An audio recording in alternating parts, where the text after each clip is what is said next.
gentlemen, and welcome to Youth Speaks. Human cloning. What springs to mind when you hear those two words? A sci-fi film maybe, but not real life. When you look around this room, do you see anybody who looks the same as you? The fact is, everyone is different, and no matter how similar it looks, our DNA is completely unique. Francesca, our spokesperson, and Unity, our proposer for the vote of thanks, may both enjoy drama, music, and science, but do not look the same. A pair of identical twins, on the other hand, might enjoy completely different hobbies. Everybody has distinct DNA, and no one is the same. Or are they?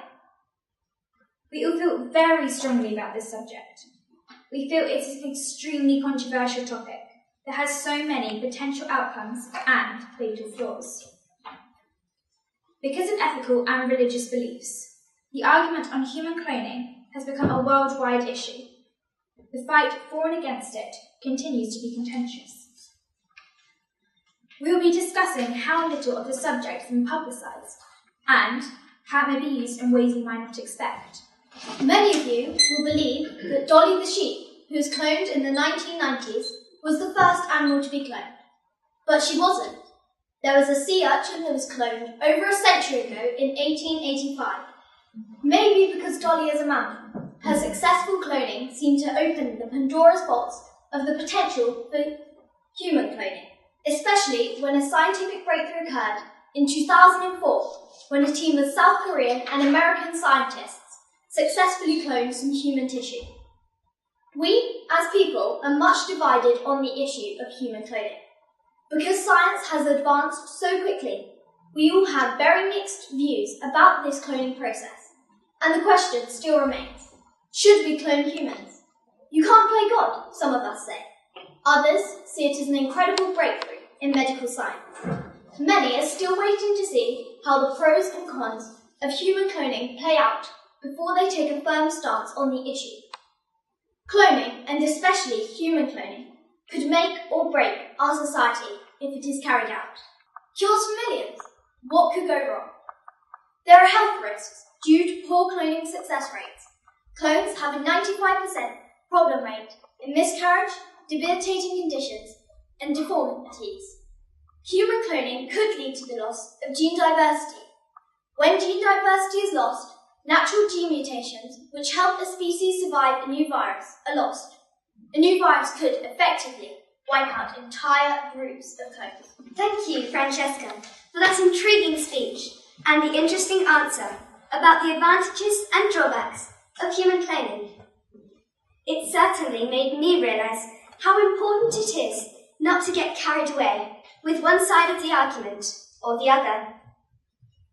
I'm sure that most people here, like me, thought that Dolly the sheep was the first animal to be cloned, and was surprised when she mentioned the sea urchin that was cloned in the 19th century. How amazing! Francesca has given us lots of possibilities and problems with human cloning, but we are all agreed, before it can become more widespread, more research would need to be done.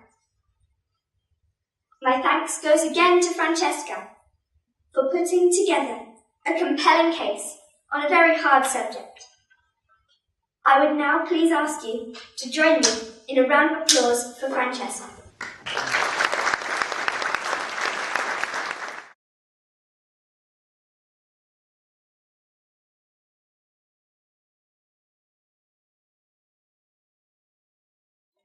Good evening, Madam Mayor, the Rotary Club, members of the adjudicating panel, ladies and gentlemen, fellow contestants. My name is Harry Kidd, and I'm honoured to be here expressing the views of West Hill Park. I love all forms of sport, especially hockey and cricket, but I also enjoy mathematics and all three sciences. On my left is William Cohen, good evening, who will be proposing the vote of thanks later on in the proceedings. He too is a keen cricketer and a superb all-rounder. He intends to study sports science at Loughborough University. Subsequently, with his exceptional ability to bowl anyone out in a game of cricket, he will captain the England team and claim the Ashes back. On my right is our main speaker, Matthew Gibbon. Good evening. He is an exceptional mathematician and loves collecting statistics. His sights are firmly set on Cambridge, where he will read economics and statistics. He has a massive brain and a steady determination. He is destined for great things. Have you ever wondered what it would be like to be a well-paid, highly admired celebrity? Have you ever dreamed of having fame and glory? Or how about a public sector worker, such as a soldier or a teacher, maybe a policeman? I wonder if you were faced with the choice of wealth and paparazzi, or just an ordinary, average income and relative obscurity. Which would you opt for? Matthew might help you to choose. Over to you, Matthew.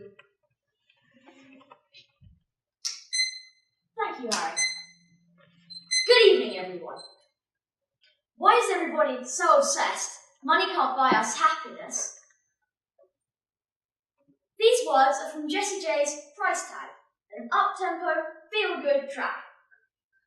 It is ironic, ladies and gentlemen, that a rich rock star is telling the rest of us that money doesn't matter, whilst she, at 25 years old, earned £4 million last year from her music. It is well known that people such as pop stars, film stars and footballers are paid much more than the average members of society. In fact, I and my fellow team members became so interested in this gross imbalance of wealth that we conducted a survey within my school last term. We discovered that a staggering 87% of the pupils and staff hold the view that these celebrities are paid far too much, particularly when compared with careers that are seen as more unselfish by contributing to society in a more real way, rather than simply providing sporting and artistic entertainment for the masses. Yes, there are reasons for paying footballers and pop stars so well. They have potentially a shorter career and a range of unique skills. Also, they have to have the confidence to stand on stage and sing, or perform faultlessly to people who have paid good money to be entertained, or take a penalty to decide who wins the World Cup. Thank you, Harry. Good evening, Madam Mayor, the Rotary Club, members of the adjudicating panel, fellow contestants. The moment that I heard that Matthew's speech was related to salaries, I was immediately reminded of a survey that we conducted last term. At the time, I was ambivalent about my feelings on this topic, as I fully intend to become a world-class cricketer, the kind that brings home the Ashes, as well as lots of money to spend on myself. But I do worry about poverty, and I'd like to see ordinary people earn money. Despite the survey, until tonight, I had not considered that a lot of celebrities or overpaid performers could feel frustration because they have too much money and too much fame. I always thought that it would be marvellous to be famous and to have my picture in the newspapers. Matthew made me think. My mother is in the nursing profession, and I'd like her to be able to earn money because she deserves it. I should like to thank Mr. Long for asking Matthew the question of what he thinks of Wayne Rooney's new salary, because this gave him a further opportunity to reveal his views on the chasm between the stars such as Gareth Bale and people like my mother. Matthew, you handled the question in a mature and thoughtful manner. On behalf of everyone here, I thank Matthew.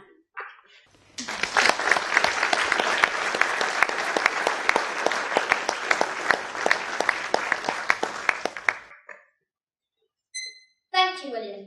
And thank you to the Rotary Club for letting us share our views with you tonight on this huge inequality of financial reward. This concludes the proceedings from Westhill Park School. Please drive safely, and may your pay packets be ever full. Good night.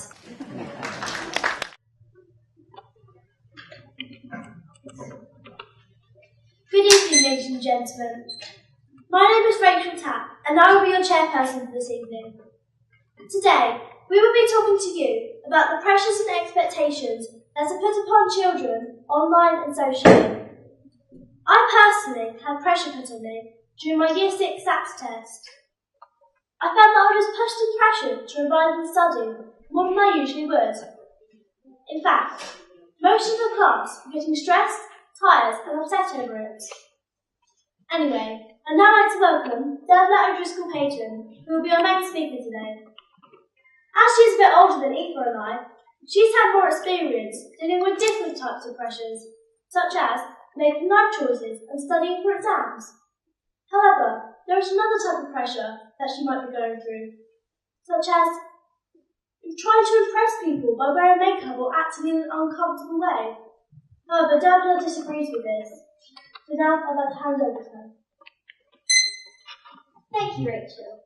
Hello, my name is Deborah O'Driscoll-Payton, and I am here today to talk about the pressures and expectations put upon young children and teenagers.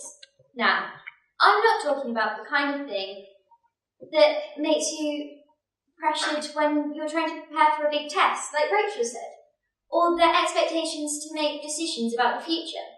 No, I'm talking about the kind of thing that makes you act or behave in a way that you're not comfortable with, or that isn't healthy. I think this is particularly important in today's society, because although we have a better understanding of what's appropriate to say in social situations, we have so much more exposure to what media thinks we should be through the internet and through TV. I like to start at the beginning, and one of the first toys I remember getting was my Barbie doll. One of the first Barbies was called Slumber Party Barbie and was released in the 60s. It contained a set of scales stuck at 110 pounds, which is around about 8 stone, and a book entitled How to Lose Weight. This book contained 2 words: don't eat. We all know that this is an entirely unhealthy way to lose weight, but impressionable young children don't. You might be wondering, how can this affect us now? It's been years since it's been released. Well, Barbie's dimensions are still the same, which doctors have said would be impossible for a human to obtain. They said that they would be 2 stone underweight. Now you might be wondering, how do we know that these affect the children? Well, a study done in 2006 gave a group of children skinny dolls to play with, and another group average size 16 dolls to play with. The group given the skinny dolls ate considerably less food, proving that we expect to look like what we were shown as normal as children. One industry that was not affected by the recent recession is the makeup industry. This is because the average woman spends £60 per month on makeup, and the standard makeup kit costs around about £150. There are new styles and tips and tricks to try, and don't think these are past teenagers by. Many spend hours by the mirror trying to look like the women on the fronts of magazines. Often, this is because they want to impress their friends, or they're scared that their friends will laugh at them. This fear is sometimes well-founded, but more often than not, they're just being a bit paranoid. This topic seems like one stereotypically for girls, but boys go through the same sort of thing. Although being a girl, I can't really talk from experience. From what I've seen, both boys and girls spend enormous amounts of their pocket money, not to mention their parents' money, on clothes with designer labels, makeup and hair gel, often just because they're scared someone won't like them if they don't. This is the worst consequence of the internet being so widely available. But another one is the use of social media sites like Ask.fm. Ask.fm enables users to ask questions anonymously to other users. This means there can't be any proper moderating system in place because no one knows who asks the question. I've heard so many stories of hate and suffering because of this and similar sites. But the most surprising one of all, to me anyway, is ourselves. We spend so much time thinking about what other people will think of us. And that's not really important. What is important is how you feel and what's important to you. I hope you all have a lovely evening, and I'll hand back over to Rachel. Our proposal of the vote of thanks today is Eva O'Driscoll Payson. Since leaving primary school, she has noticed a huge change in attitude towards the friends that she knew before. For instance, when she walks down the corridor, she can hear 11 and 12-year-olds swearing for no apparent reason. This makes them harder to have a proper conversation with. Also, there is a change of attitude towards makeup. More of her friends are now wearing mascara and eyeliner at school. This is because they want to show themselves off. So now let's hand over to Eva. Thank you, Rachel, and thank you, Dervla, for that fascinating speech. In there were many things that really made me think more deeply about the topic than usual. For instance, when you made the point about how you grew up with influences like Barbie dolls, I really began to wonder what would happen if the Barbie company, Mattel, made a doll that was overweight. How would children react if they made a doll with spots, or a doll that looked even slightly normal? But if they did that, it wouldn't sell. However, it is more likely that fewer children would have eating disorders like anorexia. In addition, this really made me imagine the future. Maybe we will be parents to children in this age group. How will we deal with these problems? How will we help our children to feel comfortable in their own skin and make friends who don't use peer pressure against them? But if they don't tell us what they're doing and how they feel, we won't know. And honestly, children our age don't feel comfortable sharing things like this, so their parents might need to give them confidence boosts along the way. But then I realised, it's not just the parents of the future that can help. Many people can.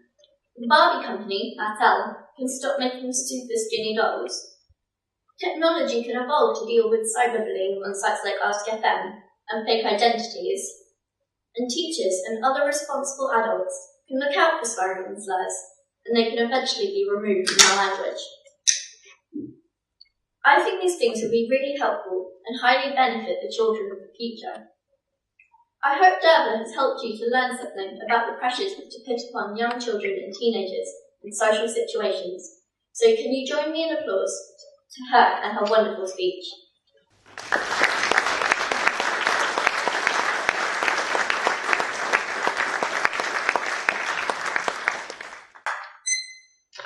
Thank you for your time, ladies and gentlemen. I hope you have a very nice evening.